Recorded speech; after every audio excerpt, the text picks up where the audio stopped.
Kā sagatavoties vajāšanām? Tāpat kā jūs gatavojaties kārdinājumiem, jūs un arī es noteikti saskarsimies ar kādu savu veidu kārdinājumu. Kad no rīta pieceļamies, varam būt pārliecināti, ka būs sagaidāma kāda provokācija. Tas var būt vienkārši strīds ar sievu, dusmas uz bērniem.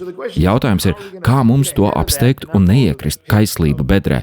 Tas sākas iepriekšējā vakarā, kad esat vakara lūkšanās. Tas sākas no rīta, kad jūs pieceļaties un pārkrustāt sevi ar krusta zīmi, kad sakiet Jēzus lūgšanu un izpildiet savus lūgšanu pienākumus, un tā tas turpinās visas dienas garumā, sakot Jēzus lūgšanu. Tādā veidā jūs neiekrītat grēka bedrē, kas vilina jūs tiesāt, dusmoties un darīt visu pārējo. Tas pats attiecas arī uz gaidāmajām vajāšanām, sabrukumu, ekonomisko krīzi.